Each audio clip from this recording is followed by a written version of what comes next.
Dans un de ses posts Instagram, Anouk de Talented Girl nous demandait qu'est-ce qu'on combat avec notre business. Quel est ce truc qui contribue à pourquoi on fait ce qu'on fait. Elle donnait en exemple, alors c'est de mémoire, j'ai pas réussi à retrouver le post en question, mais de mémoire, elle disait par exemple, si tu fais de beaux puzzles ultra design, ultra esthétiques, tu combats les vieux puzzles moches, pas ouf, que t'as pas envie d'afficher chez toi. Tu vois l'idée.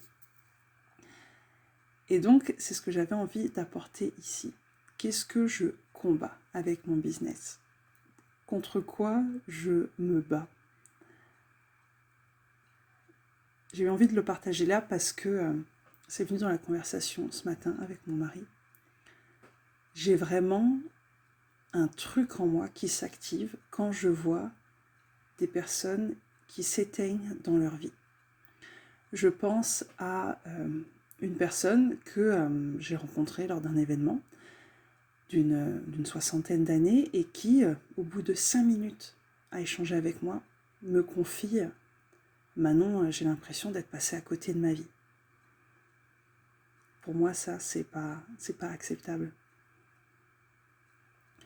Je pense à un jeune que j'avais connu au lycée, que j'avais recroisé après.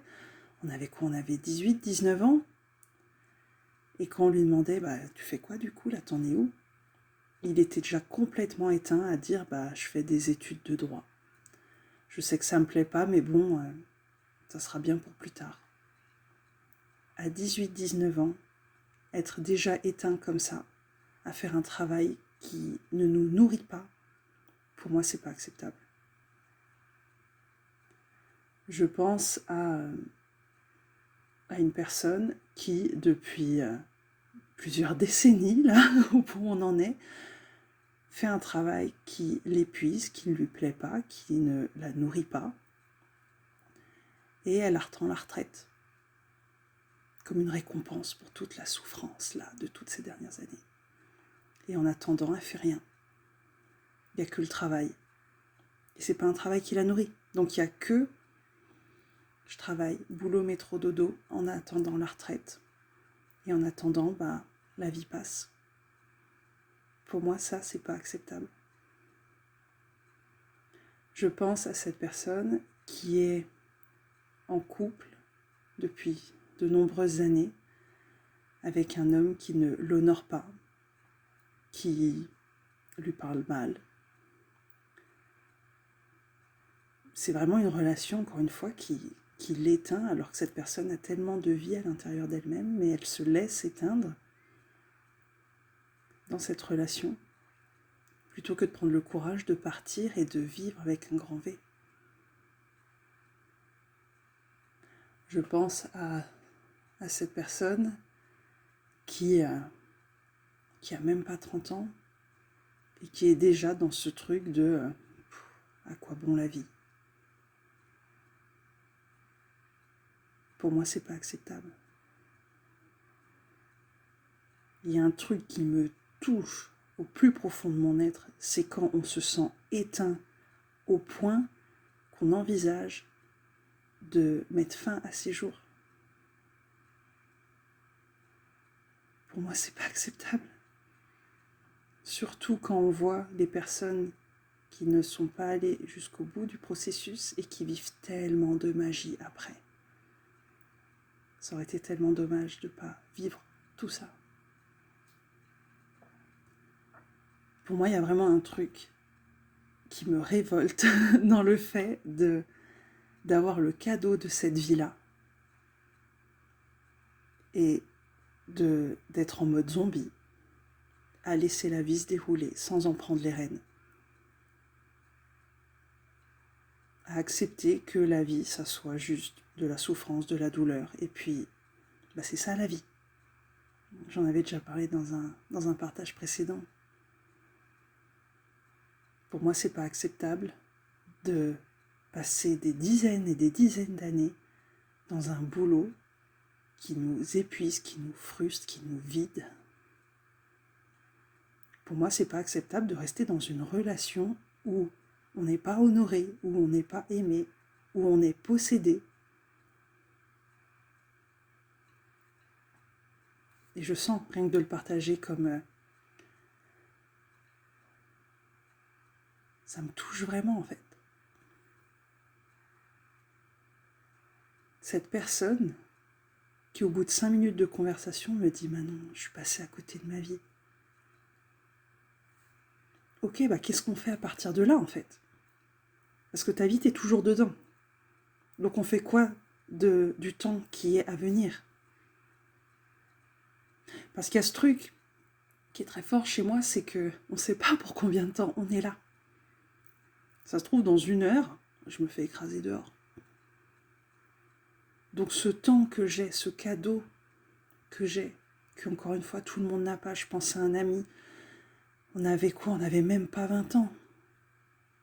Et la maladie l'a emporté. Et tu vois, ça me... Il n'a pas eu le temps, lui, de s'éteindre dans sa vie. Il aurait tellement voulu vivre plus longtemps.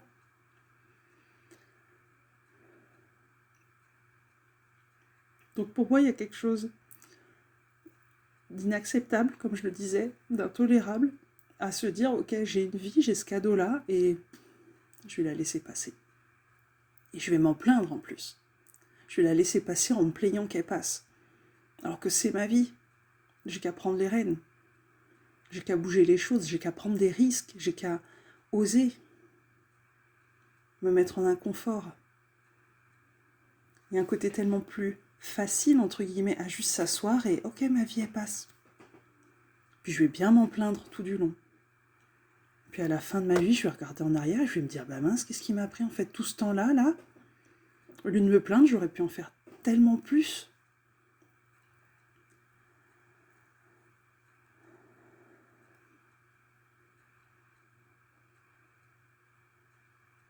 Donc pour en revenir au truc de base, qu'est-ce que je combats avec mon business? Je combats le fait qu'on a tous une flamme en nous et qu'on la laisse s'éteindre parfois. Qu'on laisse l'extérieur nous faire croire qu'on doit l'éteindre, nous faire renoncer à nos rêves, nous faire croire que une vie grise où on est un zombie, c'est la norme. Je combats ça.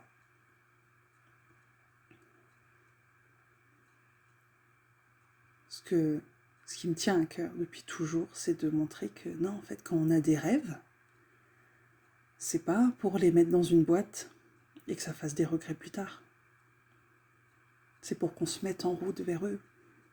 Peut-être qu'on les atteindra jamais, mais je préfère une vie à courir après mes rêves plutôt qu'une vie à m'asseoir avec des « et si » où j'aurais jamais essayé.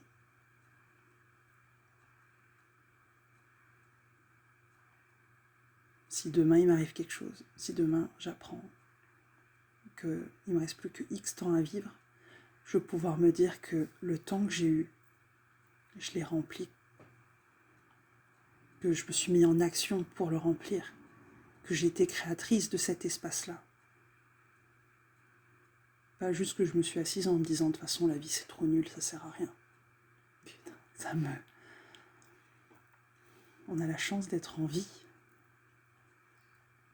Il y a un peu ce truc de c'est quoi le but de la vie? Pour moi, le but de la vie, ce serait d'abord de vivre avec un grand V. Ça me paraît si simple et pourtant, regarde autour de toi. Est-ce que c'est la norme de vivre avec un grand V? Et après, ce vivre avec un grand V, il dépendra de chaque personne. On ne veut pas tous vivre de la même façon. C'est pas tous les mêmes choses qui nous font nous sentir vivants.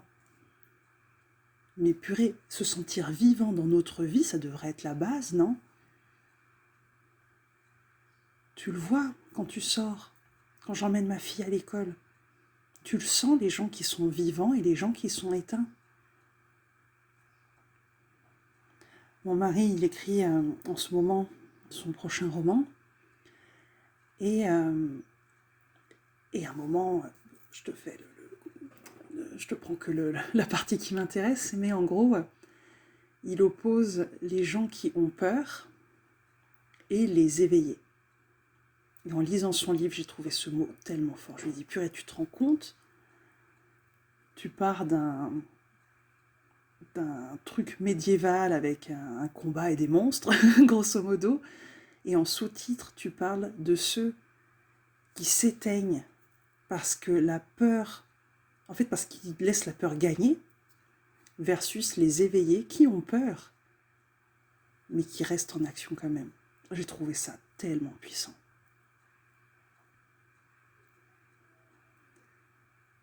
Quand je vois certaines personnes, je me dis c'est pas possible en fait de juste continuer comme ça. Je m'interroge souvent sur le libre arbitre, la destinée et compagnie. Et il y a ce courant, cette croyance que notre âme vient en ayant déjà choisi tout ce qu'elle veut vivre et qu'on n'a pas forcément de libre arbitre. Quand je vois certaines personnes, je ne peux pas croire que leur âme a choisi ça. Que leur âme a dit « Ok, dans cette vie-là, je vais juste m'asseoir et me plaindre. » Je peux pas. Je peux pas. Alors, je te partage ça à cet instant T. Peut-être que dans 1 mois, dans 2 ans, dans 1 semaine, je te dirai autre chose. Mais là, au jour d'aujourd'hui, j'arrive pas à me dire que, ok, leur vie, le cadeau qu'elles ont, c'est ça qu'elles sont appelées à en faire. Non, c'est des personnes qui ont des rêves, c'est des personnes qui ont eu des opportunités, c'est des personnes qui ont eu plein de moments comme ça, de choix, et elles ont choisi la peur plutôt que de s'éveiller.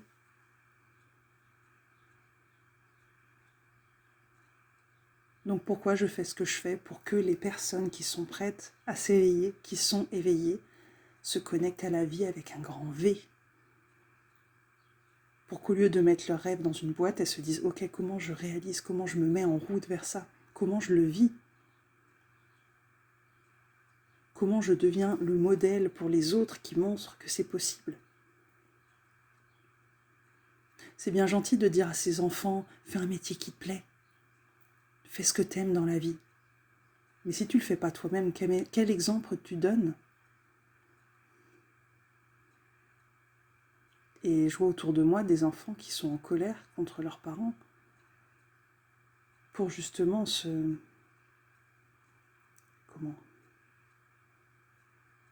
truc qui marche pas dans le discours, qui colle pas.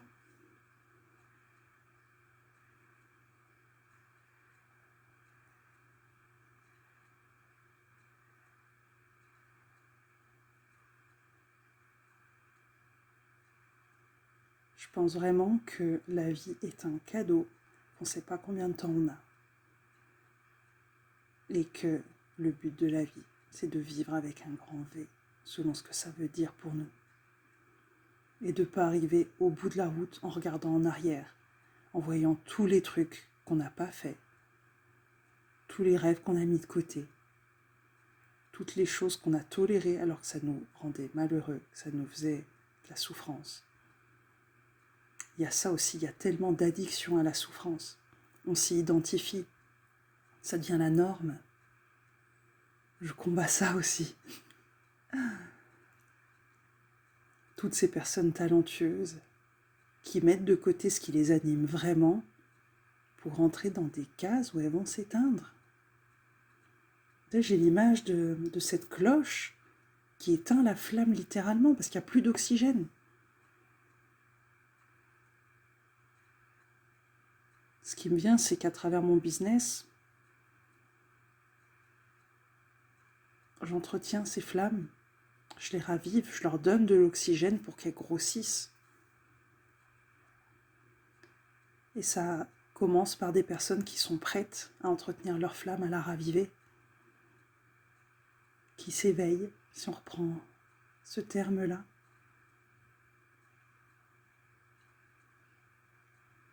J'avais envie de partager ça.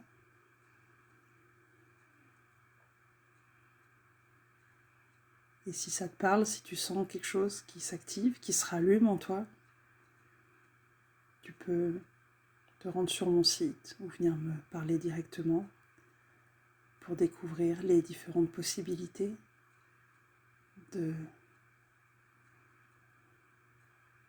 travailler avec moi, même si j'aime plus trop ce terme. Je dirais plutôt de te rappeler, de te réactiver, de te rallumer, de te reconnecter à toi. à tes rêves. Reprendre ta vie en main. Prendre ta vie en main.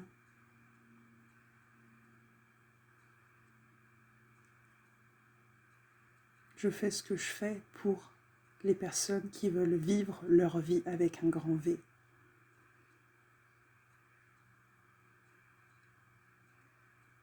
Pas la vie des autres, pas la vie qu'on leur a dit qu'elles devaient avoir, mais ce truc enflammé qui vient d'elles. Merci pour ton écoute.